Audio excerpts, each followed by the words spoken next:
Before entering the academy, everyone had to undergo a test. Valier takes the test, and the academy staff initially wonders if the machine is malfunctioning. However, after testing him a second time, she is left in shock. Our protagonist appears to have no innate skill, but he possesses infinite aptitude to master all abilities. This is because Valier is not originally from this world. He has reincarnated into the body of the Demon Prince from a collapsed and fallen demon kingdom.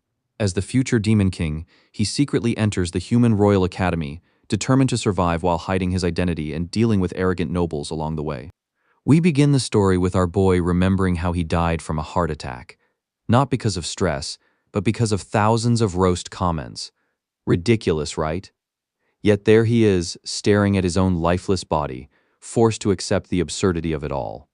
Standing beside his corpse is a woman in a corporate suit. It turns out she's a Grim Reaper. She explains that before entering heaven, he must atone for a grave sin. But how could someone with an otaku lifestyle possibly have committed a sin? Then comes the bombshell. His sin isn't murder or theft. It's being one of those authors who abandon their novels halfway through and write stories with disastrous continuations. He can hardly believe that counts as a sin, but the Grim Reaper makes it clear. If it had affected only one person, it would have been forgivable. Yet he disappointed thousands and still kept publishing under fake accounts. That's more than enough to earn punishment. To atone, he must reincarnate as a random character in one of his own novels and survive until the very end. That statement alone makes him furious. Every single one of his stories is terrible. Even as the author, he knows surviving in any of them is nearly impossible. Seeing his hesitation, the Grim Reaper threatens to choose a story for him if he keeps stalling. In panic, he blurts out the title of his latest work. The Demon King is Dead. The story revolves around a magic academy set after the death of the Demon King. It sounds safe enough. As for reincarnating as the main protagonist, that's naturally impossible, meaning any side or background character would do. At least that was the plan. The Grim Reaper wishes him luck, and in the blink of an eye, his surroundings change. Now, he's standing in a medieval world, the exact setting of his novel, but something feels off. A glowing system screen pops up before him, something that never existed in the original story. Then comes the real shock. The character he's reincarnated as is none other than Valier Jr., the son of the Demon King himself. The very villain destined to die at the beginning of the story. Just his luck. Out of everyone he could have become, he ends up as the heir of a collapsing demon race. Before he can process it, the system flashes his first mission: survive the fall of the Demon King's castle. The reward is 100 achievement points. Of course, our protagonist is furious.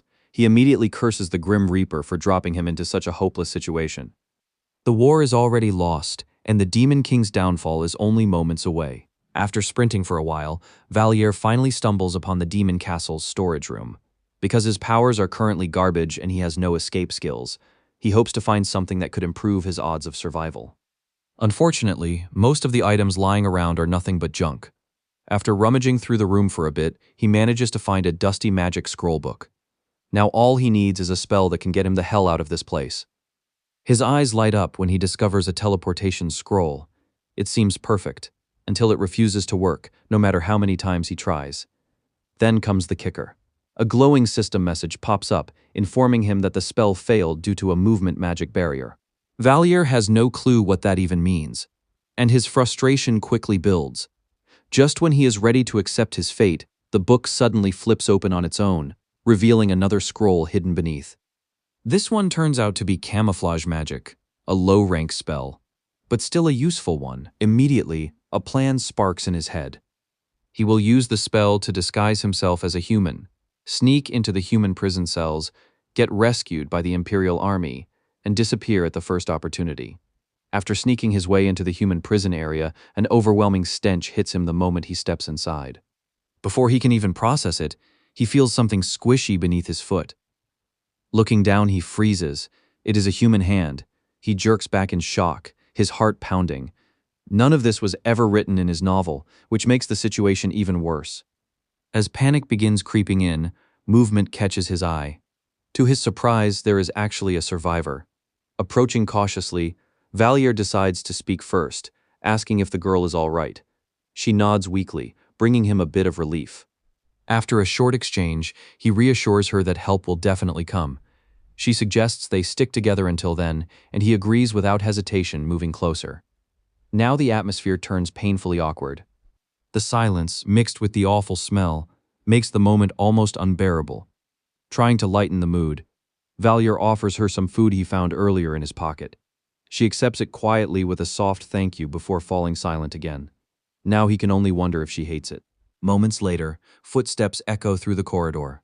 Soldiers from the human army storm into the cell, but something feels off. Their expressions twist with shock the moment they see the girl. Then, all at once, they drop to their knees and lower their heads respectfully, apologizing for arriving late. It hits Valier like a bolt of lightning. The girl he has been talking to this entire time is none other than Princess Charlotte de Gradius, the first princess of the Gradius Empire. Before he can even process the revelation, the system chimes in with another message, announcing that he has cleared the first mission, Ruination, and received 100 points. The next scene takes us to the Imperial Army camp. Though the princess personally tends to him, Valier finds no joy in staying close to her. From the moment they were rescued, she has kept a sharp eye on him. Now, he can barely take a step without guards lurking nearby, and that's not even the biggest issue. The name Princess Charlotte doesn't ring a bell. Even as the author of this world, he has no clue who she is. During their conversation, the princess tries to learn how he was captured and imprisoned. As a token of gratitude, she offers to escort him back to his hometown, but Valier has no idea how to respond. Even worse, the knight standing nearby keeps glaring at him as if ready to slice off his head the second he slips up. Thinking quickly, Valier claims he has lost his memory. The lie catches the princess off guard, and she even tears up a little. Thankfully, that emotional reaction helps him avoid suspicion, at least for now. After regaining her composure, the princess calmly asks a few more questions before suddenly ordering the knight to fetch a doctor, claiming she is suffering from stomach pain. The knight tries to protest, reminding her that his duty is to protect her personally. But she insists, her tone sharp enough to cut through steel. Reluctantly, the knight obeys, clearly irritated as he storms out. The instant Sir Lance steps outside, Princess Charlotte's entire demeanor changes. The soft and gentle lady vanishes, replaced by someone sharp and calculating. Valier notices it too. Her eyes harden as she apologizes, confessing that because of her, his life is now in danger. The revelation stuns him. There's a good reason he doesn't recognize her. She's not a character he ever wrote. Her existence ties back to Bertus de Gradius, her stepbrother. She explains that the Empire is caught in a fierce succession struggle. Most of the knights in this camp are secretly loyal to Bertus's faction, which means one thing: the princess is not meant to survive. Right now they are both living on borrowed time, spared only because her brother's order has not arrived yet. When it does, both of them will die. It finally makes sense. Sir Lance's irritation wasn't random. Valier's presence had only complicated his already dangerous situation. Still, Princess Charlotte assures him that she will protect him. She promises to help him recover his memory and keep him safe. But first, they must come up with a plan. And this time, the success of that plan will depend entirely on him. Our boy listens closely as the princess lays out her plan. For them to have even a small chance, they'll need the help of Sir Francis. The name doesn't ring a bell. Seeing his puzzled face, the princess explains that Sir Francis is the knight who rescued them from the Demon King's castle. He's one of the few still loyal to the imperial family, a neutral faction that hasn't chosen sides. Even so, our boy can't shake his doubts. What if the man has already switched sides? The princess counters with simple logic. If Sir Francis was their enemy, he would have killed them in the prison instead of saving them. Her reasoning checks out, and the plan actually sounds doable. The next step is straightforward. He'll make the escape while she acts as the bait. Our boy immediately points out how reckless that sounds. Remembering Sir Lance, it's clear that if he hadn't been in the tent earlier, the princess might already be dead. Princess Charlotte rises to her feet and grabs his hand. She tries to stay composed, but her trembling fingers say it all. Her life now rests entirely in his hands. That's all the motivation he needs. The moment the guards drop their guard, our boy makes his move to escape, but he's a step too late. From one of the knights, he learns that Sir Francis left to deal with the remaining demons at the castle. Strangely enough, this mission came directly from Sir Lance. That single detail says everything. The bastard is one step ahead of them. Now they're completely cooked. Regardless, the knight demands to know why he's asking for Sir Francis so urgently. In desperation, our boy blurts out that it's an emergency and Sir Francis is in danger. Surprisingly, the knight decides to help. Unfortunately, that part plays only in his imagination. Forced to think fast, he drops the act and insists that both the princess and Sir Francis are in grave danger. He admits that the story sounds absurd and that he wouldn't believe it either. But the knight sees the desperation in his eyes and decides to trust him.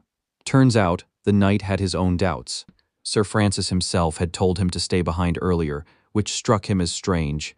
Even more suspiciously, he mentioned that someone might come looking for help. It was as if he had predicted this exact situation. Now, that is all the proof our protagonist needs to bet on him. The knight introduces himself as Dyrus. Neither of them realize that Sir Lance has been quietly observing everything from the shadows. By nightfall, they reach the Demon King's castle. Dyrus salutes sharply, introducing himself as the platoon leader of the 11th Squadron. But as soon as he inquires about Sir Francis, the air turns heavy. They're too late. Sir Francis has already been reported dead in battle during the operation. At this point, it's becoming obvious that anyone our protagonist doesn't remember writing into his own novel is doomed to die. The knight notes that it is a shame and blames the demons. However, in our protagonist's mind, one thing is obvious at this point. With this development, there is no one left who can protect the princess now. Since the message is meant only for Sir Francis, Sir Dyrus chooses to keep it to himself. Realizing this, the knight decides to leave. Meanwhile, our boy can't wrap his head around how everything went downhill so fast. Since Bertus wants to kill Charlotte, it is only natural for him to hide the fact that she survived and escaped from the Demon King's castle. Remembering what he and the princess discussed, our protagonist concludes that Bertus will get rid of all evidence. This means that anyone who knows the princess survived, such as Sir Francis, will definitely die. In other words, Sir Francis was lured here only to be killed. Turning serious, Knight Dyrus demands the full story, asking why our protagonist was so desperate to find Sir Francis and why he believes both he and the princess are in danger. Cornered, Valier hesitates at first. Even though Dyrus claims to be Sir Francis's subordinate, there is still a possibility that he could be lying, especially since most of the knights here support the princess's brother. Still, with no better choice, he takes the risk and reveals everything, starting from the rescue and the princess's warning, all the way to the threat closing in on them.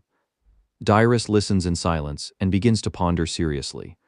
In the end, he concludes that Sir Francis was not killed in battle but assassinated, a notion with which Valier agrees. As for the princess's safety, Dyrus vows to protect her and provide whatever help he can. It turns out that, aside from being Sir Francis's subordinate, he is also part of the neutral faction and remains loyal to the imperial bloodline itself. Wasting no time, Dyrus insists that they return to the camp immediately. But our boy has other plans. He stops Sir Dyrus and explains his idea. Dyrus follows our boy to the Demon King's castle, noting that it is a great plan to make use of some demon supplies. Once inside the storage room, it becomes clear that someone has already raided the place. Of course, Dyrus assumes it was the demons, but we already know it was all our protagonist's doing. Anyways, Valier insists they take a look around. Not long after, Valier spots several teleportation scrolls, leaving Sir Dyrus surprised. He suggests taking as many as possible, but Dyrus frowns, noting that the scrolls were created using a demonic style of magic. Valier merely shrugs and pulls out a magic book as if it is no big deal. That move immediately raises Dyrus's suspicions. He knows our protagonist claimed to be a prisoner, yet it doesn't make sense that he would know the entire castle so well. Before he can ask any questions, they finish gathering the scrolls. Now it is time to head back to the Imperial camp. Halfway through, Sir Dyrus notices several knights approaching. He grabs Valier by the hand and insists that our protagonist remain silent. Soon enough, a squad of knights enters the castle. One knight reports to their leader that he spotted our protagonist and Sir Dyrus entering earlier and suspects they are hiding somewhere inside. Dyrus recognizes the crest on their armor. They are Knights of the Solarian Duchy. Valier remembers that name. Drawing from the novel, he explains that the Solarian Duchy belongs to the prince's maternal family, one of the empire's strongest noble houses. They wish to enthrone Bertus as the next emperor, and the knights of this order all come from high-ranking noble backgrounds. The reason Sir Francis was likely killed is because he refused to side with Bertus's faction. Our protagonist becomes puzzled when one of the knights claims that he can locate them in no time. The knight appears to possess some kind of magical skill, because the moment he activates it, He sees straight through the wall and immediately confirms Valier and Dyrus's location. Consequently, the leader draws his sword and orders them to come out.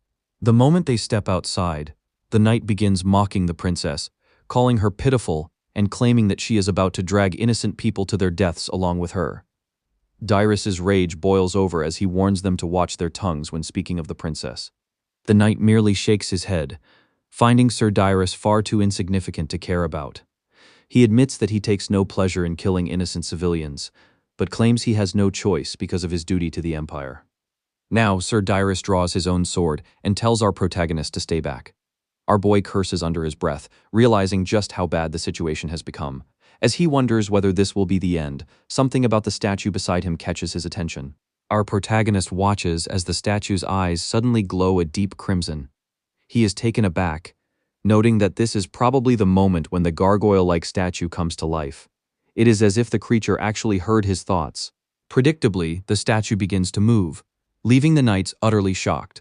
Before anyone can understand what is happening, the leader and commander of the knights are instantly killed. Our protagonist mirrors the same shocked expression. However, Sir Dyrus immediately grabs him by the hand and seizes this opportunity to escape. While riding back to the Imperial camp, Sir Dyrus naturally asks what made the statue move. Our protagonist admits that he has no idea, but in Valier's mind, that is a complete lie. We already know that he reincarnated into the world of his own novel with a system. The one thing he failed to realize was his ability called demon domination. He suspects that this ability allows him to subconsciously command demons. Nonetheless, Sir Dyrus points out that the important thing is that they escaped. Unfortunately, he speaks far too soon. It turns out that the enemy knights are still chasing them. Seeing themselves in such a dire situation, our protagonist asks Sir Dyrus to hold him steady while he flips through the magic book, hoping to find something useful. After turning page after page, one spell catches his eye. Without hesitation, our protagonist immediately casts it. The spell, Haste, increases the speed of their horse, essentially accelerating it far beyond its normal limits. This creates a significant gap between them and their pursuers, finally giving them some room to breathe. Sir Dyrus is in the process of complimenting him when an arrow suddenly flies inches away from his neck. The enemy knights have begun firing crossbows. Seeing this, our protagonist quickly comes up with a plan. However, Sir Dyrus shares his doubts, insisting that it will not work. Our protagonist already knows that. He explains that when he originally wrote the novel, he created a setting that greatly buffs knights while riding horseback, preventing them from being knocked off by a single magical attack. That is why he has no intention of targeting the knights themselves. Instead, he targets their horses. Predictably, one knight immediately loses control of his mount. Our protagonist's eyes light up with excitement as his plan works perfectly. Because of this, he continues casting spells at the enemy horses. However, while searching for another useful spell, their own horse suddenly comes to a stop from pure exhaustion. As a result, the enemy knights will eventually close the distance. While wondering what to do next, something suddenly catches his attention.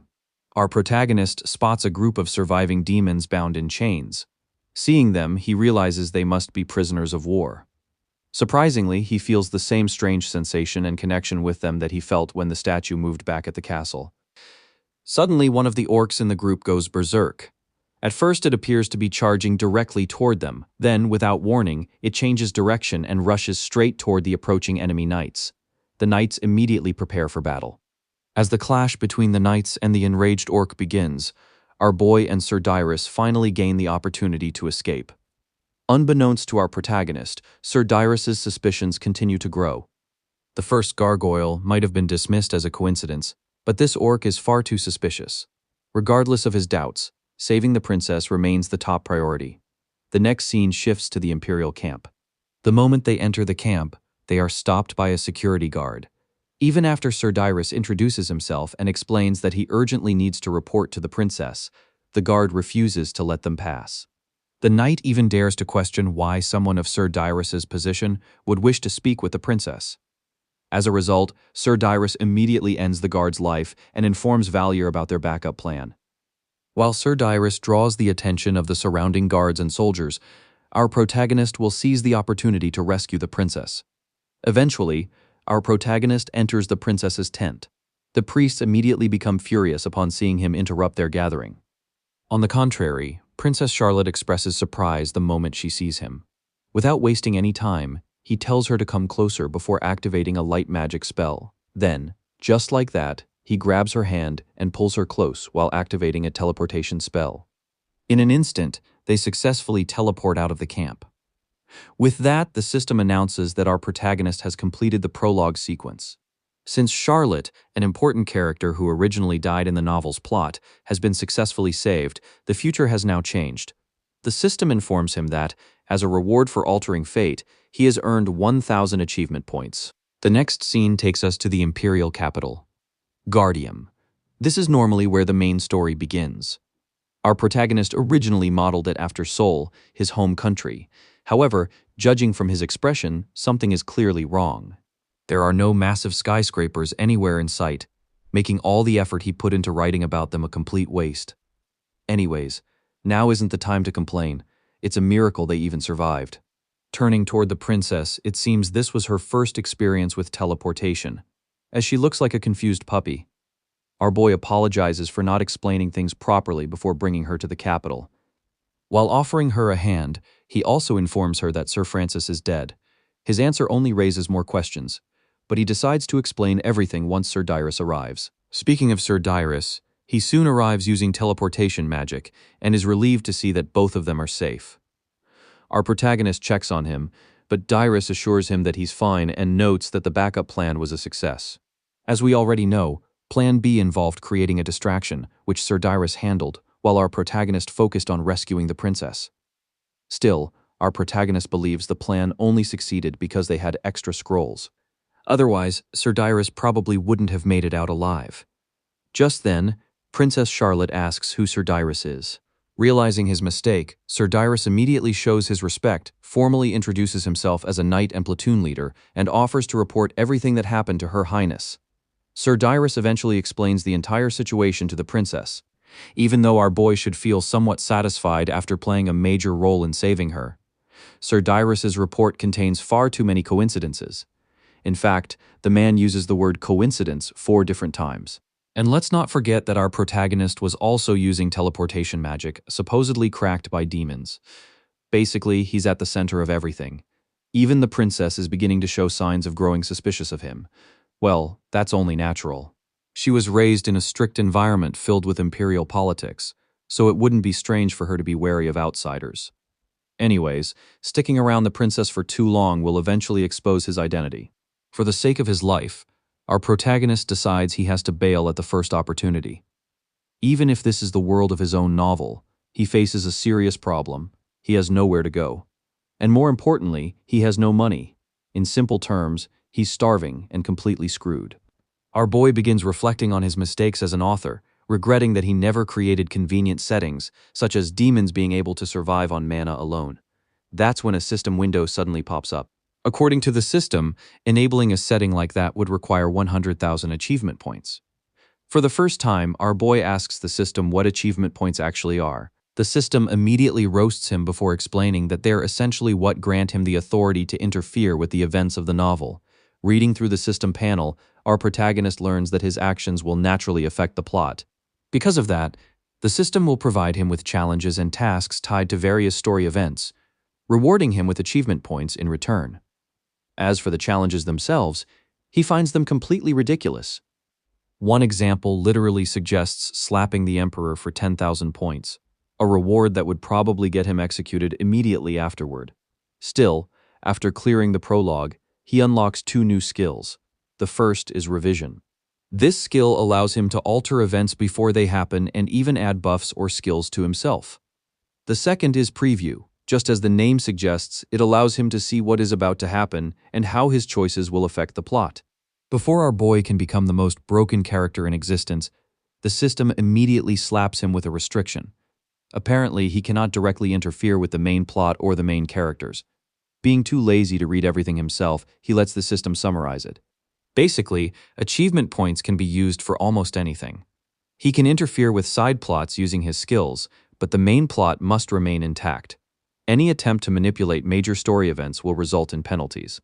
The system even calls him a lazy bastard before wishing him good luck.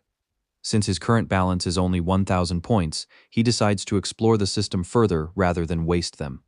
A new option called Writer's Advice appears, requiring achievement points to use. Our boy looks genuinely confused and wonders what makes it different from the other options. The system explains using an illustration. Vague advice works like a riddle and is intentionally unclear. Clear advice, on the other hand, is straightforward and precise. Since the advice points him toward a magic shop, our protagonist assumes the system is suggesting that he sells some scrolls to support himself. At least that's what he thinks. Unfortunately, every single shop rejects his scrolls. Some shop owners even wonder who scammed him, clearly unable to understand what they're looking at. Still, our protagonist refuses to give up. Eventually, one shop owner shows a bit of interest in the scrolls. Valier becomes confused when the shopkeeper shows him a magic scroll and asks whether he can redraw them. Judging from the illustration, our protagonist can tell it's a fireball scroll. After listening to the man's explanation, he quickly realizes what's happening. The shopkeeper thinks his scrolls are fake reproductions. As a result, he's offering Valier a job creating counterfeit scrolls to sell for profit. Naturally, our protagonist declines the offer. Not only is he not confident in his abilities, but he also doesn't want someone's life depending on a scroll that might fail in an emergency. Still, he finds it strange that nobody recognizes scrolls originating from the Demon King's castle. Regardless, he decides to try one final shop before calling it a day. At first, the store appears completely empty. Then, in an instant, the owner suddenly appears out of nowhere. Caught off guard, he quickly explains that he's here for business. The woman responds with a cold stare, hoping this isn't some kind of sick prank. Needless to say, that makes him extremely nervous. Still, she explains that she normally doesn't buy scrolls, but she doesn't want him carrying around something dangerous. The moment she takes a closer look at one of the scrolls, she freezes. Our boy is caught by surprise when she suddenly asks where he got it. When he doesn't answer, she repeats the question. Then she reveals that the scroll was created using a demon magic formula. At that moment, our protagonist realizes he's in trouble as the woman continues pressuring him to reveal where he obtained the scrolls. Before we proceed, our protagonist explains that he already knows magic exists in this world. After all, he is the author. Unfortunately, he is a bad author who didn't even bother to properly establish how the magic system works. That's why those merchants from earlier couldn't understand the scroll. While our protagonist naturally does, he doesn't even know the difference between human and demon magic. However, the woman standing before him is completely different. She keeps demanding that he tell her where he found the scroll, to the point where her behavior starts feeling almost obsessive. Because of this, our boy calls upon his system for help. Unfortunately, the system informs him that reversing the situation will cost 3,000 achievement points. This immediately sends our protagonist into a rage. In response, the system simply flashes him a middle finger. The sight is so ridiculous that the woman asks what exactly he's doing. Great. He almost forgot she was still there. Now our protagonist wonders whether he has to reveal everything and expose himself. With no other choice, he admits that he found the scroll inside the Demon King's castle. The woman immediately expresses her doubts.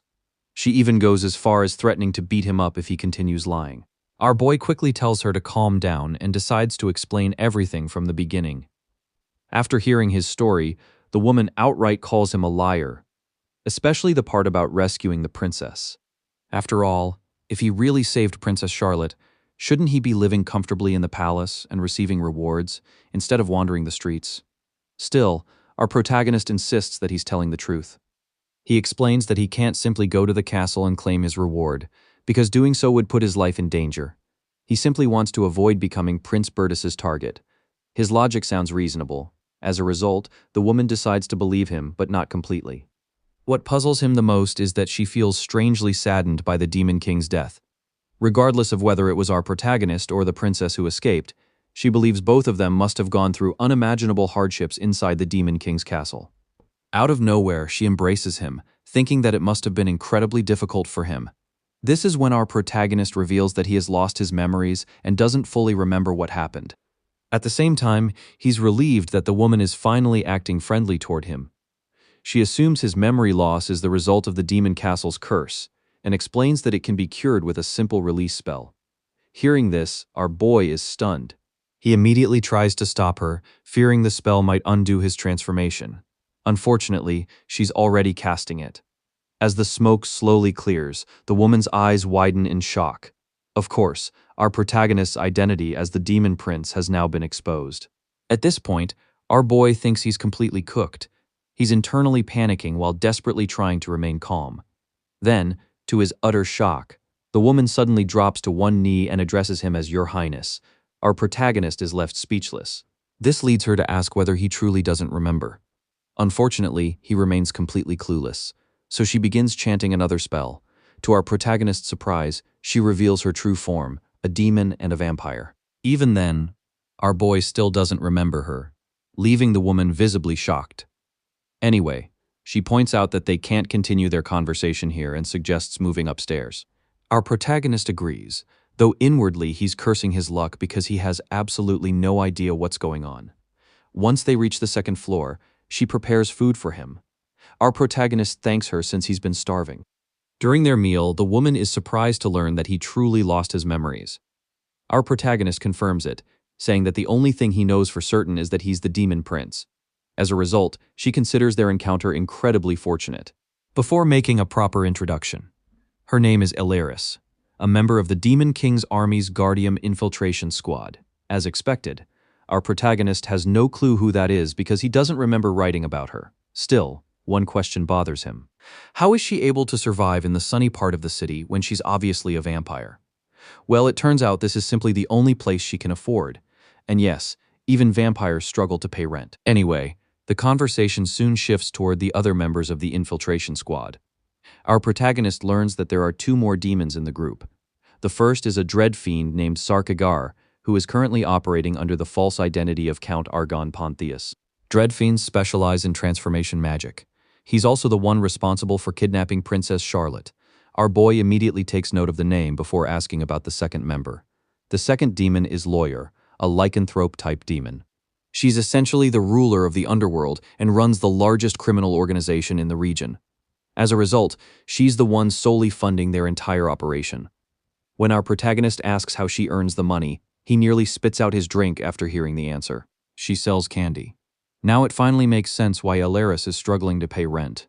Judging from her lord's expression, Ilaris can tell he genuinely remembers nothing.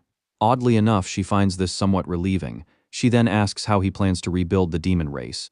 That's when our protagonist reveals that he has no intention of restoring the demon kingdom. After all, he's experienced war firsthand. He has no desire to gather demons and send them into a hopeless conflict because, as the author, he already knows the ending. The humans and the hero always win. Ilaris insists that he reconsider. After all, he's the demon prince and the rightful heir to the demon empire. However, our protagonist suddenly snaps. He declares that the demon kingdom is already gone. He has no interest in becoming the king of a kingdom that no longer exists. The room immediately falls into an awkward silence. Ilaris quietly says she understands and decides to leave so he can rest. As our protagonist watches her leave, he wonders if he overreacted. Still, he notices something strange. Instead of looking sad, Ilaris actually seems somewhat happy after hearing his decision. Later that night, our protagonist finds himself alone in the bedroom with Ilaris. Looking at her, he can't help but think that vampires truly are the nobles of the night. The moonlight makes her look unbelievably beautiful. Ilaris is surprised to see that he hasn't gone to sleep yet. He reminds her to stop calling him Your Highness before asking what kind of person he used to be. The moment he sees the admiration in her expression, he already has his answer. Deciding not to press the issue, he prepares to sleep and plans to meet the rest of the infiltration squad the following day. Then Valier suddenly asks where Ilaris plans to sleep, considering that he's currently occupying her bed. What happens next completely catches him off guard. Just like that, our protagonist ends up sharing a bed with a beautiful girl for the first time. And for the first time since reincarnating into this novel, he genuinely feels like he's won. In the next chapter, the city is bustling with celebration. This is because not only was the princess rescued, but the demon king is dead thanks to the hero's noble sacrifice. This world even has mana trains. Our protagonist is thankful that he made some of his characters opportunists. Otherwise, he might have had to endure a long journey on foot. Our protagonist never expected the meeting location, one of Loyar's bases of operation, to be in the slums, the lowest part of the capital. Even more shocking, Ilaris tells him that the meetup location is actually inside the sewers. It seems Loyar is already waiting after picking up our protagonist's scent. Inside the sewer, our boy is completely spooked. That's when a figure suddenly appears from the shadows, startling him. However, the figure turns out to be Loyar, who greets him with respect. Our boy responds politely, though inwardly, he's surprised to discover that Loyar is actually a woman. While they wait for Sarkagar, Elaris briefs Loyar on recent developments, revealing that our protagonist has lost his memory. Turning to him, Loyar asks if it's true. Our boy gives a positive response. To his shock, Loyar voices her relief. Now our protagonist is wondering what kind of bastard Valier used to be. An embarrassed Loyar reveals that he normally treated her like a pet dog. Elaris teasingly adds that Loyar actually enjoyed the treatment back then, making her furious and embarrassed since she never said that. Seeing her expression, our protagonist apologizes to Loyar, but she insists they forget about it. Since it's all in the past, our protagonist offers to shake hands. Surprisingly, she responds with a paw shake. Her instinctive reaction creates a brief awkward silence. Realizing her mistake, she immediately pulls her hand away. Elaris starts teasing her again, causing Loyar to snap back before turning to our boy and apologizing, claiming it wasn't intentional. Our protagonist simply shrugs it off as nothing serious. Just then, the group notices someone approaching. The man happens to be the last member of the infiltration squad and the demon they have been waiting for. Let's just say this demon has an odd personality. The group can only watch in silence as he expresses overwhelming relief that our protagonist is safe. Now our protagonist is practically begging Sarkagar to let go of him before he accidentally suffocates him. At the same time, our boy remembers Elaris previously describing Sarkagar's personality. He's the type of person who would willingly sacrifice himself for the sake of the demon race. Still, the man is a lot to deal with. With everyone finally present, they begin discussing the future. Sarkagar immediately suggests plans to rebuild the demon race. Much to Loyar's annoyance, it seems the two of them will never get along. Our protagonist doesn't see how he could rebuild an entire kingdom in his current state. That's when Sarkagar suddenly calls him the great and mighty archdemon. Great. Another term to deal with that even he, the author, doesn't know. The group is stunned by his reaction. When Sarkagar is about to explain the term, Elaris stops him and offers to explain from the very beginning. Long ago, the demon race was completely chaotic. It was essentially a war zone where constant killing was the norm and only the strong survived. Then a powerful demon emerged, one who united the entire race under his command. That demon became known as the Archdemon. In short, only the descendants of the Demon King possess the blood of the Archdemon and the ability to command demons. Even so, our boy still doesn't see how this helps. In response, Sarkagar insists that he simply needs to become stronger and reunite the demon race. Our protagonist voices his concerns and points out the enormous risks involved. Instead, he believes he should remain in the capital and learn more about humans in order to develop a groundbreaking strategy. As expected, Sarkagar beams with joy at the brilliance of his lord's plan. Meanwhile, our protagonist is only thinking about how much more comfortable human settlements are compared to the demon realm. Speaking of remaining in the capital, Sarkagar suddenly proposes an idea. He suggests that our protagonist enroll in the Imperial Magic Academy. To his surprise, Loyar supports Sarkagar for once, and agrees that it's a great idea. Our boy listens to them, agrees on the surface, and secretly begins searching for a way out. Unfortunately, his last hope vanishes when Elaris also supports the idea. Because of this, our protagonist reminds everyone that he's currently hiding his identity. After all, everyone knows what would happen if his true identity were exposed. As if waiting for that exact moment, Sarkagar kindly offers him a ring from the Dreadfiend clan. The ring possesses the ability to change the wearer's appearance however they wish.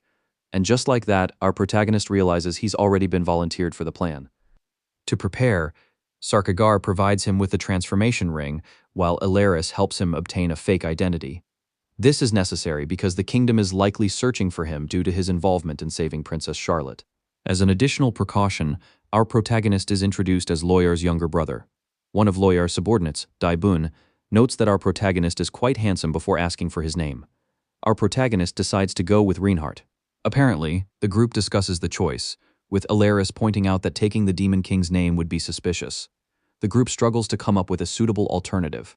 Our protagonist quickly realizes that both Sarkagar and Loyar have terrible taste when it comes to naming things. In the end, he decides to choose the name himself, and that's how he ends up becoming Reinhardt. Shifting back to the present, Loyar plays the role of his big sister and instructs her subordinate to help our protagonist obtain his identification papers. The man agrees, but then remembers something. Earlier, she mentioned that our boy would be attending the academy. Loyar nods, wondering why he brought it up. Well, that's when the man points out one very important detail they completely overlooked: the money needed to pay for our protagonist's academy tuition. Our boy almost forgot about Loyar's gang situation. Loyar and her gang sell sweets for a living, so with their current income it would be impossible to afford the academy. Our protagonist explains that the Gradius Imperial Academy is the most prestigious institution on the continent. It is basically a place designed for children from noble and prestigious families, and if the yearly tuition were converted into modern currency, it would be around $100,000. Lawyer falls into contemplation, asking her subordinate Daibun if there isn't a way to get the money. Our boy observes their interaction as Daibun suggests reducing the amount taken from the gang's budget, which our protagonist finds a bit strange. Since they only sell sweets, it doesn't make sense for them to have such a large budget. Still, Loyar reminds Daibun that she has already told him several times that they have closed up shop. Seeing them argue back and forth, our protagonist interrupts them. He suggests that they cover just one semester of his tuition. Hearing this, Loyar wonders aloud if that means he plans to attend on a scholarship that is actually close to his plan. After the death of the hero, our protagonist is certain that the capital is currently looking for its next hero candidates. As long as he proves he is talented, his tuition could be waived. Our protagonist declares that he plans to train hard and unlock a talent. Loyar likes his confidence, but in reality, our protagonist is thinking about buffing himself with the revise tool and the system. However, Daibun reminds them that they still cannot cover the admission fee. Not to mention, their revenue has been declining recently.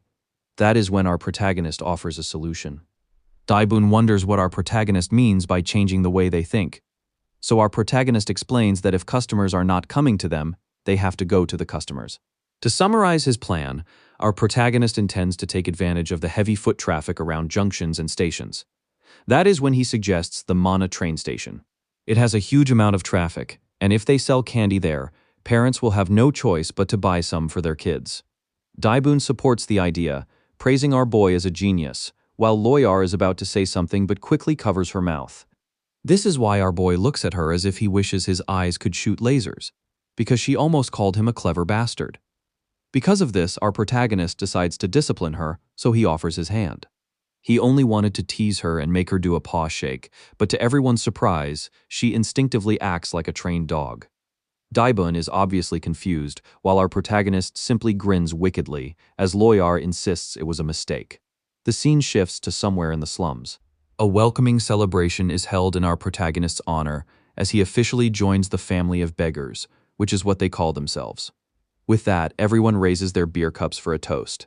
After the celebration dies down, our protagonist suddenly turns to Daibun and asks about his earlier conversation with Loyar regarding the gang budget. Our boy has been thinking about it, and no matter how he looks at it, it doesn't make sense. Loyar is known as the leader of the underworld and runs the largest gang through violence. Not to mention, she is the one funding the entire infiltration operation by herself, so she must definitely be hiding something. However, Daibun is too drunk to give a proper response, but he at least mentions something about the Rotary Gang. That is when Loyar suddenly appears behind them, scolding Daibun for giving beer to our protagonist, who is still a minor. Without getting a response from Daibun, Loyar easily picks up our protagonist and decides to have a chat inside. Our protagonist begs Daibun for help, but the drunk man can only apologize inwardly.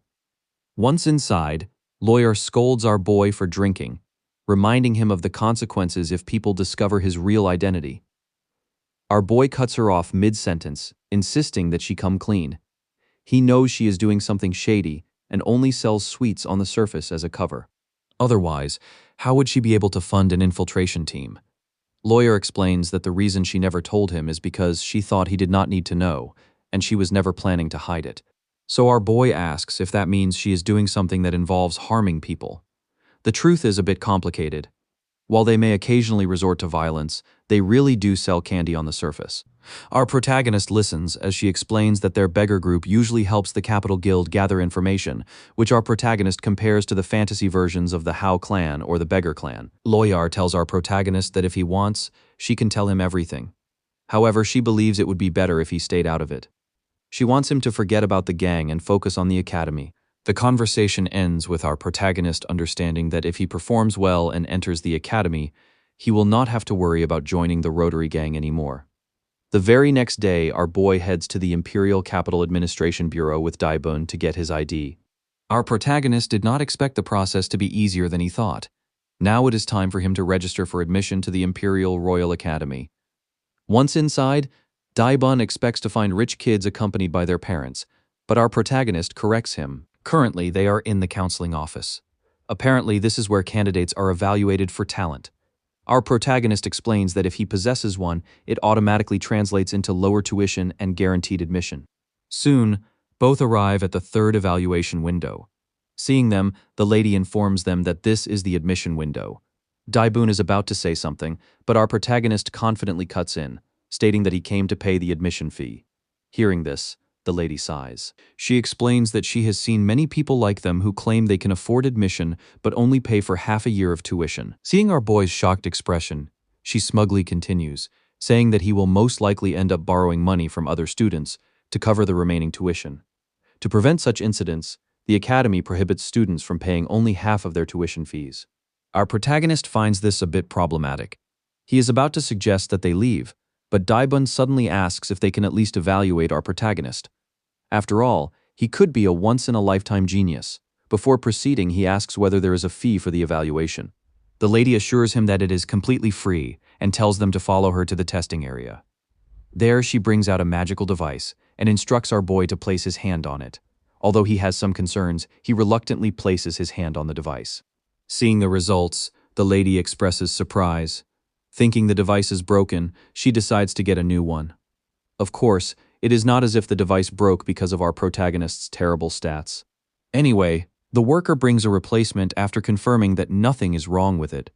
Our boy places his hand on the device once more. The lady is left dumbstruck. The device is not broken, and our boy's result remains exactly the same. Seeing her reaction, Daibun demands an explanation, but the lady does not know how to put what she is seeing into words. As a result, she insists that our protagonist take the test a second time. Even more shocking, the result remains the same. Unable to hide her shock, she wonders aloud how this is even possible. Daibun practically demands to see the result, so the lady explains that our boy possesses attitude. Although it is considered an inferior form of talent, it means that with enough hard work, a person can eventually develop a true talent. Normally, it is impossible to gain admission to the academy with mere attitude. However, the academy uses attitude to help applicants discover the direction they are best suited for. Our protagonist's case, however, is completely different. According to the results, our protagonist was born with infinite attitudes, meaning he possesses the potential to develop an unlimited number of talents. Our protagonist listens as the woman explains that, based on his results, he can use both holy and dark magic. Not only that, but he is the only person in the entire empire capable of doing so. As expected, Daibun immediately notes that our protagonist is a once-in-a-century genius, though his reassuring pat is anything but reassuring, as it leaves an imprint on our protagonist's back. In our protagonist's mind, this is definitely not what he was aiming for. Later that day, Daibun informs Loyar about our protagonist's results. She is naturally shocked to hear that he possesses infinite aptitude. Daibun becomes excited about this, but she immediately tells him to shut up. Nonetheless, she gives a thumbs up to our protagonist. Our protagonist thinks to himself that having infinite aptitude definitely explains how this novel is supposed to make sense. What he means is that, with infinite aptitude, he can pursue whatever route he wishes, and with achievement points, he can tweak any storyline that concerns him however he wants. Anyways, Daibun notices that he doesn't seem particularly happy about his evaluation results. This leads our protagonist to quickly come up with an excuse. Still, Daibun believes it's all thanks to him. If he hadn't told the lady to evaluate our boy, nobody would have discovered his infinite aptitude. He leaves while telling our protagonist that he should be grateful to him. In Valier's thoughts, however, the main story of the novel has just begun, and at the rate things are going, he will definitely end up in the royal class. The royal class is reserved for the elite and consists of students with permanent scholarships. They enjoy numerous privileges, one of which is the ability to attend any class without restrictions. Our protagonist refers to the people in this class as the talents of the empire. His original plan was to enroll and survive the semester as a regular student, but he never expected the academy to place him in the royal class. Later, he informs Elaris about this. Apparently, our protagonist has been admitted to the royal class, specifically Class 1A, the most elite class among them. Seeing his expression, Ilaris doesn't understand why Valier looks so worried. The reason is simple. Valier explains that the main protagonist of the novel is in Class 1B, and will initially be humiliated by the students of Class 1A. The story naturally progresses with the protagonist forming friendships and growing stronger. However, the problem is that this means Class 1A is filled with arrogant bastards. This is when our protagonist admits that he is feeling a bit pressured. However, Ilaris is confident that he will be just fine. Unfortunately, that isn't the case because the main villain of the story is also going to be in the same class as him. When Ilaris mentions that she and the others will do their absolute best to support him, our protagonist's gaze turns serious as he demands to know why she wanted to send him to the academy so badly. Ilaris freezes after hearing this and doesn't respond. Because of what Sarkigar said earlier, our protagonist asks what would happen if he eventually became strong and went to war against humanity. In response, Ilaris confidently says that would never happen if he spent more time with them. She even states that if such a problem ever arises, she will deal with it when the time comes. She has already packed our protagonist's clothes and uniform. Then she hands him a necklace. Valier naturally asks about it. Ilaris explains that when she first introduced herself, she mentioned Tuesday. Our protagonist remembers because it happened at the store. Listening to her explanation, he learns that there were originally 7 vampire clans, though 2 have gone extinct. The clans are named after the days of the week, and each name represents the type of elemental magic practiced by that clan. The necklace he is holding right now is her clan's treasure and the symbol of its leader, the Flame of Tuesday. From this, our protagonist realizes that Ilaris is the head of her clan, which makes him wonder why she would hand over something so precious. Ilaris replies by pointing out that the gift Sarkigar gave him was the power of the Dread Fiend. In her eyes, she is simply doing the same thing. The Flame of Tuesday can help our protagonist cast fire magic as long as he has enough mana. Naturally, he decides to test it. However, the moment he does, he becomes disappointed. Our protagonist wonders aloud why the flames are so weak and is surprised when Ilaris says she hopes he never uses the necklace.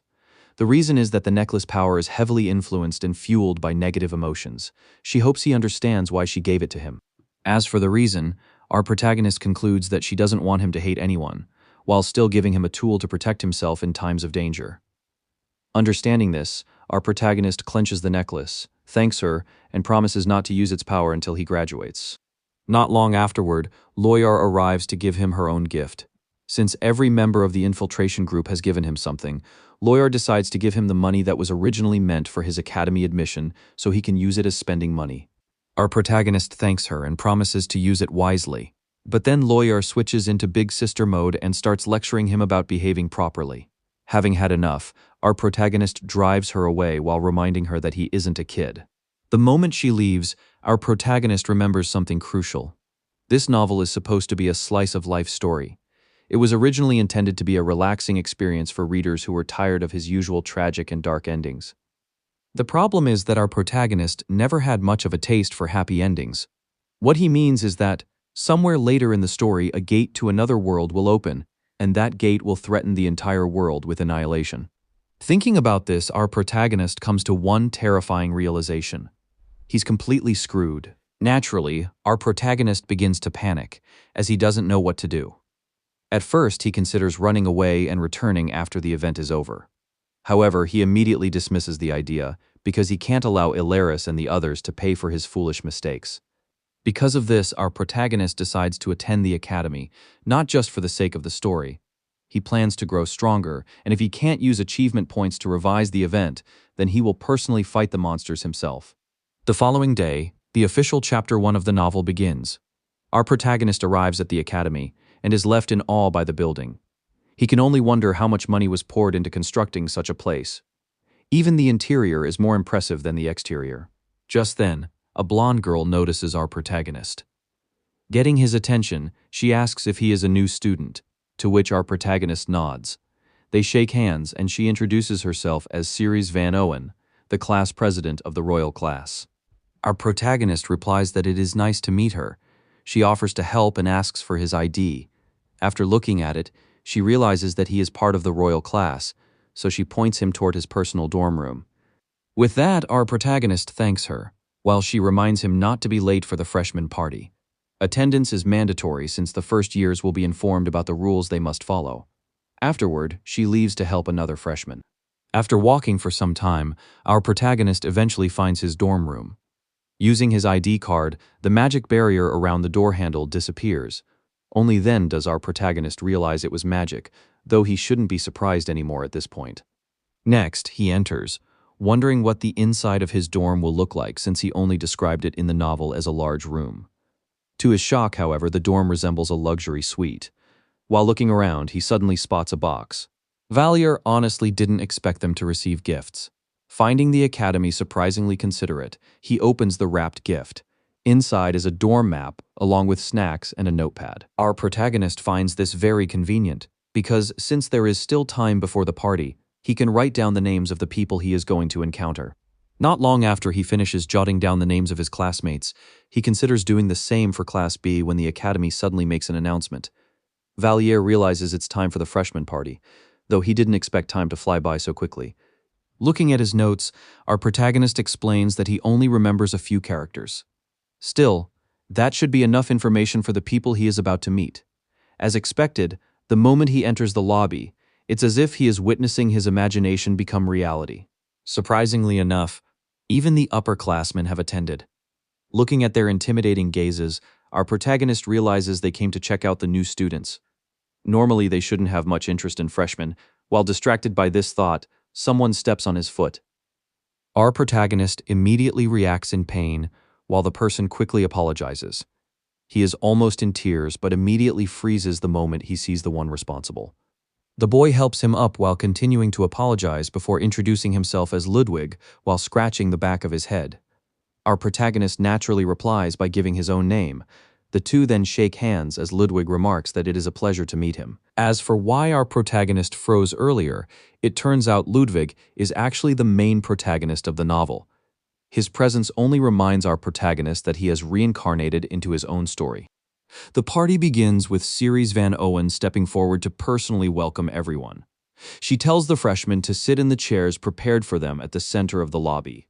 Our protagonist observes as Class A sits opposite Class B, and he quickly notices that the numbers don't add up. This is because each class in the original novel was supposed to consist of only 10 students. In our protagonist's case, he can tell that he was the last student admitted, meaning everyone likely knows him as the kid with infinite aptitude but zero talent. Because of this, our protagonist wishes he had been admitted into Class 1B instead. Anyways, the party begins with self-introductions. The first person to introduce himself is Bertus de Gardius. Our protagonist is stunned to see Princess Charlotte's brother. Normally, in the original plot, he was supposed to attend the academy under a fake identity. The introductions continue, and eventually it becomes our protagonist's turn. Predictably, he is the last to introduce himself since he was the final student admitted. And as expected, everyone already knows about him and begins whispering among themselves. Meanwhile, Berta simply looks at him with a smile. Our protagonist feels a little embarrassed hearing people discuss him so openly. However, as for why there are 11 students in Class B instead of the 10 from the original plot, our protagonist is shocked when he discovers the answer. This is because Princess Charlotte has also enrolled in the academy alongside her brother, something that never happened in the original story. In the next chapter, our protagonist explains that the Imperial Academy isn't influenced by outside powers, including the royal family. As proof, none of the royal family members aside from Bertus and Charlotte have ever been admitted into the royal class. This means both siblings are exceptionally talented, since talent and skill are the primary requirements for admission. For Bertus, getting good grades and graduating isn't just about academics, it's a way for him to gain power. This is because Bertus is actually the hidden villain of the novel. In other words, entering the academy and being admitted into the royal class is the first step toward his future role as a villain. Still, our protagonist doesn't understand why both siblings enrolled at the academy during the same year. This isn't how things were supposed to happen in the original novel. He concludes that everything changed because he saved the princess at the very beginning of the story. As a result, Bertus revealed his identity instead of keeping it hidden. To Valier, even though he was the one who wrote Bertus's character, the realization that the prince had been hiding his true intentions all along sends chills down his spine, and that's not the only problem. He explains that the original Bertus awakened 3 talents after Duke Salarian poured enormous resources into his training. Those talents were combat talent, mana control, and mana sensitivity. These abilities were essential for reaching the master level. Without them, the original Bertus would never have become a sword master. Since the storyline is completely different at this point, our protagonist wonders whether Bertus still possesses the same talents as he did in the original plot. Even so, according to him, Bertus isn't the biggest problem. The real issue is Princess Charlotte. Although he can somewhat understand why both siblings ended up in the royal class, he has no idea why Charlotte was placed in Class 1B. Perhaps she simply fell short of Bertus in terms of talent. However, if that were true, Bertus shouldn't even qualify for Class 1A. After thinking for a moment, he reaches only one conclusion. It would be problematic if both siblings were placed in the same class, so the academy likely made adjustments. Nonetheless, Caravan Owen begins explaining the rules for first-year students after the self-introductions are completed. She states that within the Imperial Academy, status means nothing. Whether noble or commoner, everyone is equal. She immediately threatens the first years with expulsion if they dare break this simple rule. However, she reveals that the Academy has received a letter from the Emperor himself. Normally, the Academy would never allow such interference, but this time they made an exception. According to the contents of the letter, both inside and outside the Academy, if either the prince or the princess suffers harm because of the other's faction, the responsible party will permanently lose their right to the throne. This is the official decree of Emperor Nelio de Gardias. In our protagonist's eyes, this decree isn't really directed at the prince or princess, it's a warning to their followers. The message is clear: treat both siblings as you would treat yourselves. Afterward, the scene shifts to the royal dorms. Our protagonist watches a conversation between the prince and a green-haired boy. Bertus wears a friendly smile and insists that the boy stop addressing him formally, reminding him of the Academy's equality rule. Watching this, our protagonist can only sigh. Bertus truly is a master manipulator. As for the green-haired boy, our protagonist already recognizes him from his notes. The boy is Eric de la Ferry, a student he had previously labeled as the prince's lackey. Even knowing this, he is left speechless, as Bertus easily wins Eric over simply by mentioning how much his father enjoys the wine produced by the La Ferry family. In the middle of their conversation, a girl suddenly catches Bertus's attention. Our protagonist immediately wonders what the prince is planning. Bertus approaches her and attempts to start a conversation. However, the girl remains cold and completely unresponsive. The prince awkwardly apologizes and introduces himself, but she still doesn't react. That's when our protagonist finally remembers who she is. The black-haired girl is Ellen Artorius. She bluntly states that she has no interest in the administrative matters Bertus is talking about. Our protagonist explains that in the original story, Ellen was supposed to rank first in Class A. However, Bertus pushed her down to second place. In reality, she is a genius who intentionally hides her true abilities, making her more than qualified to stand at the top of the class. Then another detail comes to mind, the surname Artorius. That name belongs to the hero who killed his father. Ellen is none other than Ragan Artorius' younger sister. Before he can think further, someone suddenly calls out to him. The person just happens to be the main protagonist of this world. The moment Ludwig steps into the Royal Class A dorm, the atmosphere immediately changes. Our protagonist realizes that this marks the official beginning of the novel's first major event. Because of Ludwig's background and personality, he remains completely clueless about social norms, which naturally makes him a target. Nevertheless, our protagonist responds to his greeting and mentions that they met during the first-year welcoming party. Seeing them interact so casually leaves one of the girls in the dorm staring in shock. And for the second time, Bertus begins taking an interest in our protagonist. The girl lets out a loud sigh and calls the sight annoying. Still oblivious, Ludwig walks over and introduces himself before politely asking for her name. This immediately causes her to snap. She angrily tells him to get lost and reminds him that this is the Class 1A dormitory. As expected, Ludwig remains clueless and asks whether he isn't allowed to be there. Once again, she snaps back, demanding to know why a Class 1B student is wandering around the Class 1A dorm area. Seeing the situation escalate, Bertus finally steps in and reprimands Harriet for going too far. Harriet is stunned. She never expected the prince to defend Ludwig. Our protagonist finds this extremely interesting while watching the interaction. Harriet de Saint Owen is actually fourth in the class. He explains that she possesses exceptional talent in magic and is also the daughter of Duke Saint Owen. In other words, she constantly needs to maintain a good image in front of the prince. Regardless, Bertus leads Ludwig away while introducing himself. He also apologizes, noting that he has some sensitive classmates and hopes Ludwig understands. Nonetheless, he says he would like to continue meeting Ludwig in the future. Meanwhile, our protagonist once again finds himself speechless as he watches Eric de la Ferry react to the prince taking control of the situation. Just then, the system pops up with a notification. Our protagonist is left shocked because he has just received 100 achievement points despite doing almost nothing except being present in the story. Recovering from his surprise, he checks the system and discovers something interesting. The system contains a talent shop where he can purchase talents such as swordsmanship, magic, and many others in exchange for achievement points. When our protagonist points out that the prices seem expensive, the system immediately tells him not to be greedy. He can only sigh as he begins thinking about which talent he should acquire.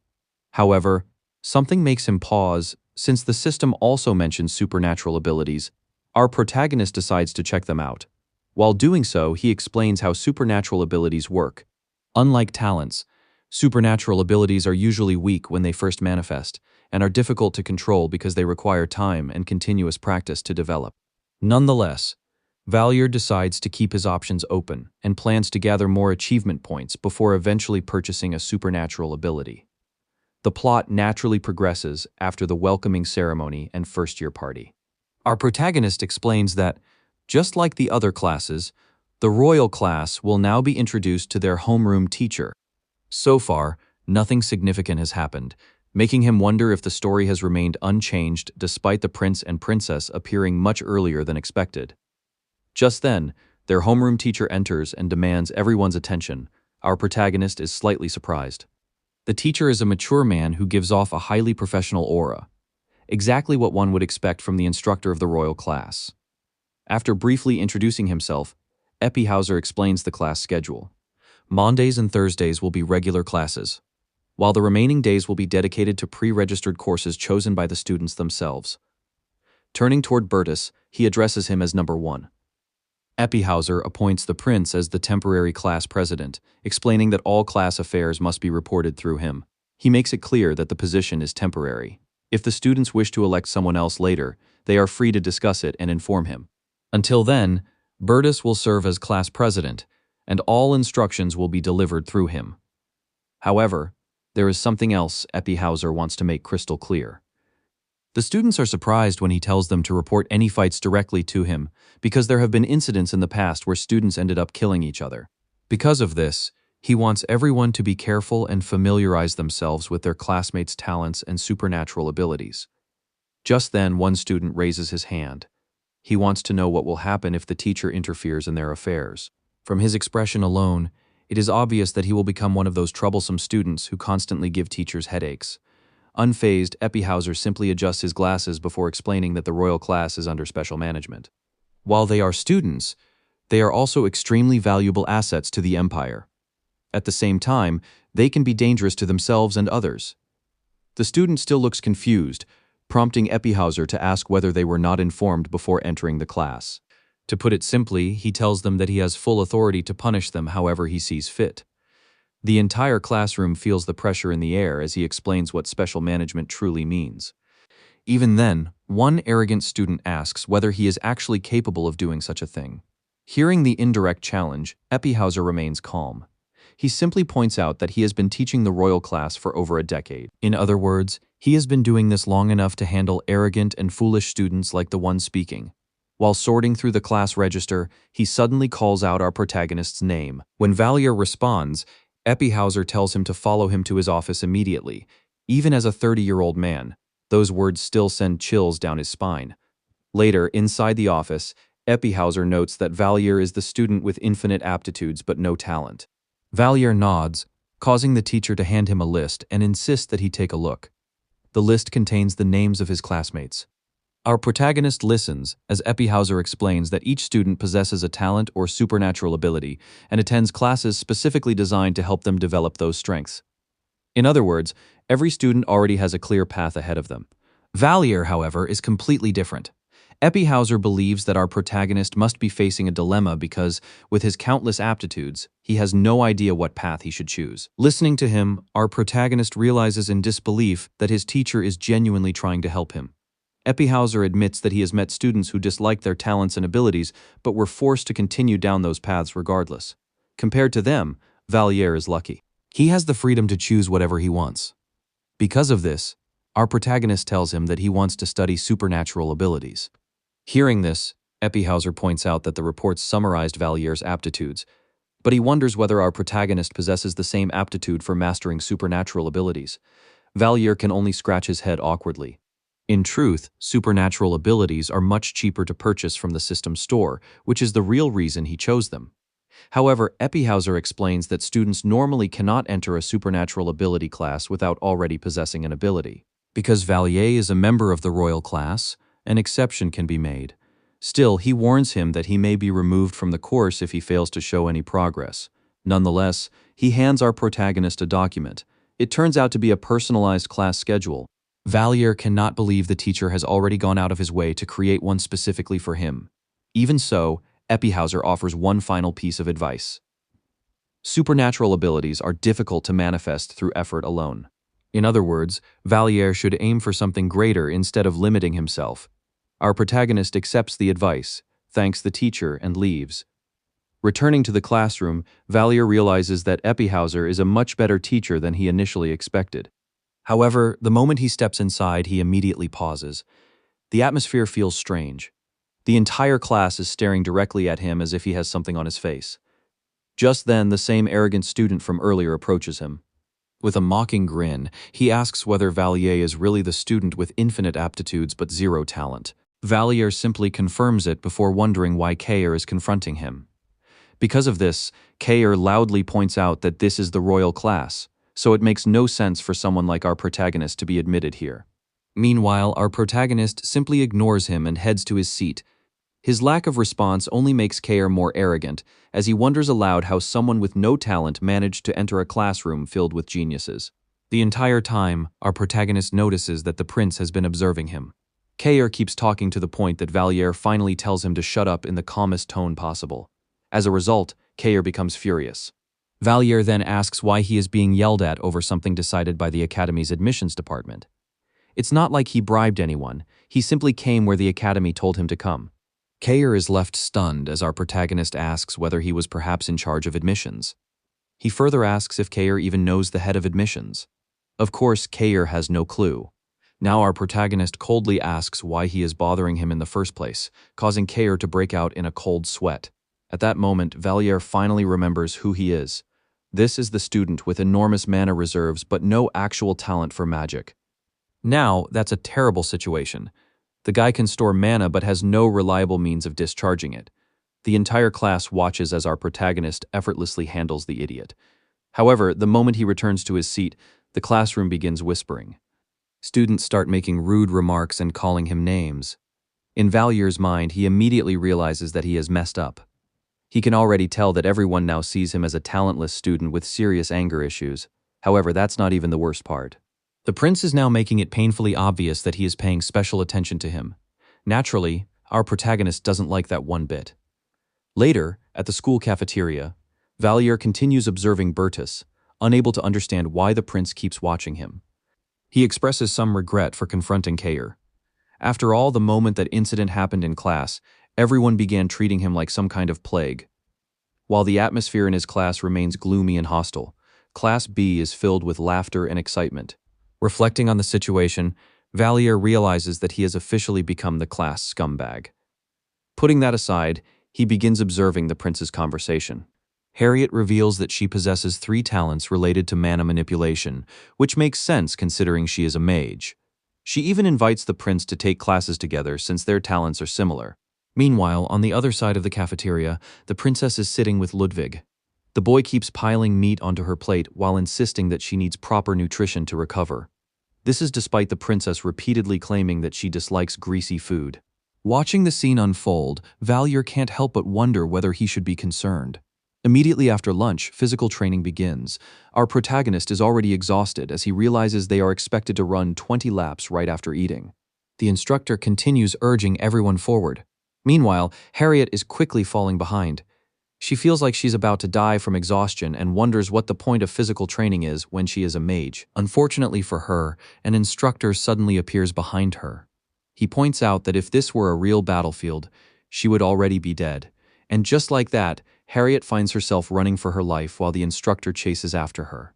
Meanwhile, Ludwig approaches Valier and asks whether he is already tired after only 20 laps. Our protagonist can't believe how energetic the guy is.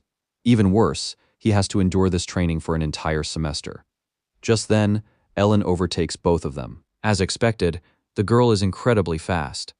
Ludwig easily matches her pace, though Valier notes that stamina is probably the only thing Ludwig can match her in. Immediately after the run, they begin doing sit-ups. At this point, our protagonist is barely hanging on. All the while, he wonders whether this is an academy or a military boot camp. For the first time in his life, he truly envies the princess. Apparently, she received a free pass from physical training because of her illness. Valier can only continue pushing forward, knowing that if he stops, he'll be punished with 10 additional laps. As for Ludwig, the guy is clearly having the time of his life.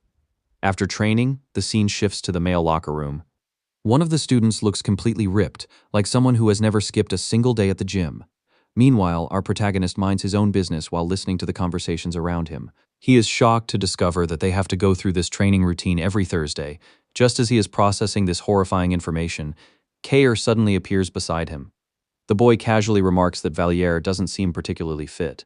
Naturally, our protagonist refuses to take the bait. However, Kayer, being as arrogant as ever, asks why someone built like Valier acted so tough back in class. Valier immediately fires back, pointing out that Kayer was the one who started the entire argument. Predictably, Kayer becomes furious. Without warning, he shoves our protagonist backward. The entire locker room watches the scene unfold. Once again, the prince observes Valier closely. Our protagonist tries his best to ignore the provocation, but Kayer continues running his mouth. Unfortunately, he eventually crosses a line with one of his remarks. As a result, Valier immediately grabs him by the neck and punches him straight in the face. Now that was incredibly satisfying. After knocking Kayer to the ground, the students rush forward to separate them. The prince and Ludwig quickly move to restrain our protagonist, while Kayer, blood dripping from his mouth, can only swear and curse at him as he is held back. And just like that, both of them end up in Sir Eppenhauser's office. The instructor looks serious and slightly disappointed. He points out that it has only been the first day of the academy. However, Kayer immediately speaks up furiously, accusing our protagonist of insulting and attacking him first. Seeing how quickly Sir Eppenhauser notices the situation, our protagonist can only curse the Class B student for snitching. Meanwhile, Sir Eppenhauser coldly tells Kayer not to answer a question he has not been asked. He then demands to know who threw the first punch. A smug expression appears on Kayer's face when our protagonist calmly admits that he was the one. However, Valier is not finished. Kayer's expression immediately changes when our protagonist mentions that he made remarks that undermined the academy. In response, Kayer loudly asks when he ever did such a thing. Sir Eppenhauser narrows his eyes and instructs our protagonist to explain properly. Valier then explains how Kayer announced to the entire class that his admission into the royal class was suspicious. This makes Sir Eppenhauser wonder if there is anything else. Our protagonist continues, explaining that he warned Kayer not to make comments that questioned the Academy's judgment. He also admits that his response was somewhat harsh, because he was annoyed that the Academy was being criticized because of him. Furthermore, Kayer attempted to intimidate him due to his lack of physical training. In response, Kayer quickly argues that our protagonist punched him after that. However, Sir Eppenhauser coldly orders both of them to stop before asking what our protagonist means by Kayer undermining the Academy's authority. At that moment, a cunning smirk appears on our protagonist's face. The time has finally arrived. Immediately, our protagonist puts on an act. Kayer stares in disbelief as our protagonist explains how he was publicly accused of gaining admission into the Academy through dishonest means. He even claims that being insulted personally is something he can tolerate. Kayer visibly trembles as he notices Sir Eppenhauser's expression darken the moment our protagonist mentions that he questioned the Academy's integrity. At that point, Kayer no longer needs anyone to tell him that he is in serious trouble. Our protagonist concludes by apologizing for acting rashly while secretly congratulating himself for taking advantage of one of Sir Eppenhauser's defining traits. A furious Sir Eppenhauser then turns toward Kayer and demands to know whether what our protagonist said is true. The reason for his anger is simple. One of Sir Eppenhauser's core traits is patriotism. Kayer panics and finds himself unable to give a proper answer. This only makes Sir Eppenhauser even angrier as he questions when a mere student became bold enough to call the Academy's system corrupt. Our protagonist simply watches as Kair lowers his head, unable to respond. Because of this, our protagonist gives us some context regarding Sir Eppenhauser.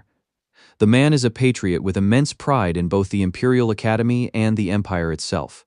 In other words, he is extremely sensitive whenever someone speaks against either of them. Still, our protagonist notes an interesting fact. Sir Eppenhauser is fair to all of his students. Eventually, he will realize that Kair only spoke carelessly and never truly intended to insult the Academy. Likewise, he will probably conclude that our protagonist simply overanalyzed the situation. Because of this, Sir Eppenhauser instructs our protagonist to leave first, and just like that, our protagonist returns to the classroom. As he heads toward his seat, he notices the entire class glaring at him. The rumor has clearly already spread, further solidifying his position as the class scumbag. However, there is little he can do about it at the moment. Then suddenly, the system flashes before his eyes, awarding him 200 achievement points. Apparently, getting into his first fight is part of a challenge. Our protagonist thinks to himself that this is at least better than having to slap the prince. More challenges soon appear. One requires him to place first in physical training. Our protagonist immediately dismisses it, thinking it would only be possible if he somehow breaks Ludwig's ankles. The next challenge requires him to become the top student in the exams. That seems impossible as well, considering he was only average back on Earth.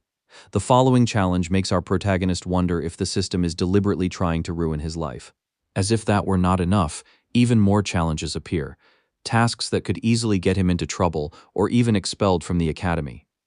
His thoughts are interrupted when Sir Eppenhauser enters the classroom. Kair enters alongside him. Judging from his defeated expression, our protagonist can tell that he will not be causing any problems for a while. After confirming that everyone is seated, Sir Eppenhauser turns toward the prince and instructs him to distribute the pre-registration forms. He explains that students who finish filling them out are free to leave, while those still deciding on their courses can remain in class until they are done. Naturally, the students who have already made their choices leave. Meanwhile, roughly half of the class remains, including our protagonist. Just then, he overhears someone angrily shouting in the hallway. The voice sounds familiar. In fact, our protagonist can already guess what happened. Looking outside, he sees Eric yelling at a girl, demanding that she stay away from him. Our protagonist immediately recognizes her. She is the girl with the striking red hair and crimson eyes. Eric eventually storms off with his friend, still visibly irritated. Meanwhile, Ludwig rushes over to help her. Watching the scene unfold, our protagonist explains that he originally designed her to be a bullied character. According to Alaris, red hair and red eyes symbolize courage and bravery among demons. However, among humans, those same traits are considered ominous because an archdemon once possessed those features. As a result, Scarlet was abandoned by her parents at a very young age. She endures constant bullying at the academy because she has nowhere else to go. Seeing this in person, our protagonist realizes just how terrible it is to be discriminated against simply because of one's appearance. Although Scarlet eventually becomes friends with the story's main protagonist, Valliere finds himself unable to ignore the situation despite being the one who wrote it. Turning his attention back to the system, he discovers that he has finally accumulated enough achievement points to purchase something. As expected, his hand immediately moves toward the supernatural abilities section.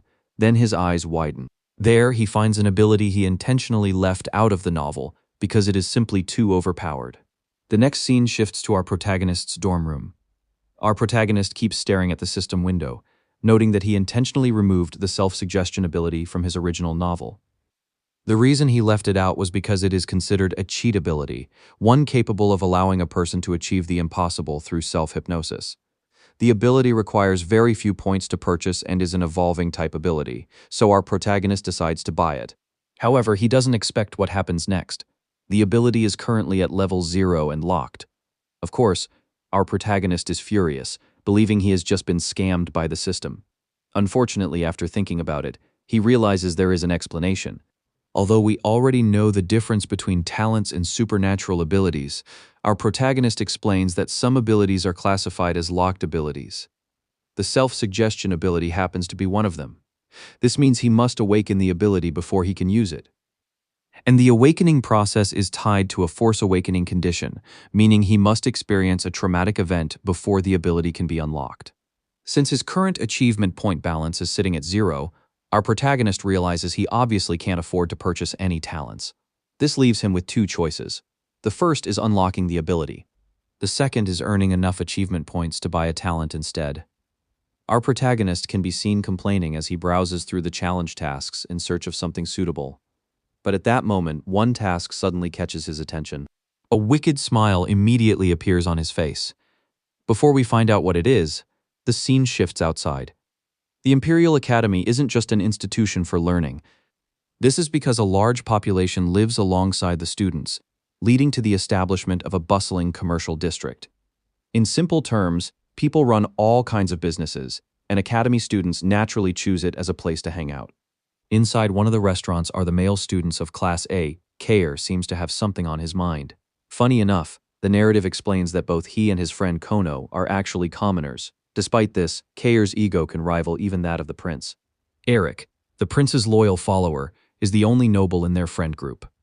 The three naturally became friends on the first day and bonded because of one person. Of course, that person just happens to be our protagonist, the class scumbag. During their conversation, the others ask Kair what happened with Eppenhauser. Kair admits he doesn't know how to put it into words, but ultimately claims that our protagonist framed him and made him look like he was disgracing the academy. Eric argues that our protagonist is the real problem, pointing out that the academy admitted a talentless bastard with anger issues. Kair immediately agrees. Just thinking about our protagonist makes him want to kill him.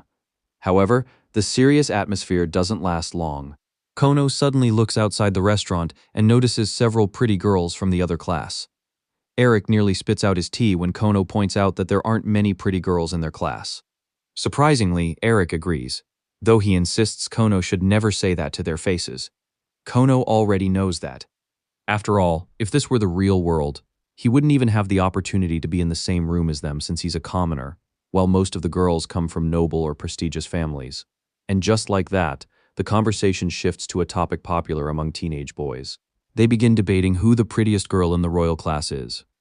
Of course, Princess Charlotte easily takes first place. However, they all agree she's completely out of reach and not someone they should even dream of approaching. The next candidate is Ellen. While they admit she's beautiful, her quiet personality makes her difficult to approach. The final candidate is Lady Grants. Kair even admits that she's exactly his type. And just like that, three idiots are openly rating girls and discussing their crushes in broad daylight. The group suddenly becomes startled when someone unexpectedly approaches them. The pretty girl immediately locks eyes with Kono, apologizes for interrupting, and asks if he could spare a moment of his time. Naturally, Kono is stunned and wonders why she chose him. Both his friends watch speechlessly as he immediately leaves the restaurant with her. The moment they step outside, she hands Kono a letter. It's a love confession. After reading its contents, Kono immediately tells her that he doesn't currently like anyone when she mistakes his silence for having a girlfriend. Acting shy, she asks what he thinks about her. For Kono, it is practically love at first sight. Without hesitation, he agrees to go on a date with her. After receiving a positive answer, the girl runs off while hoping they'll meet again soon. Kono watches her leave, thinking about how easily he managed to score such a beautiful girl without even trying.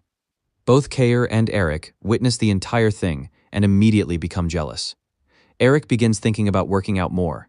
Meanwhile, Kair refuses to believe that the girl chose Kono when he's convinced that he's the better-looking one. Elsewhere, the supposed girl just happens to be our protagonist. Thanks to Sarkigar's ring, he was able to alter his appearance.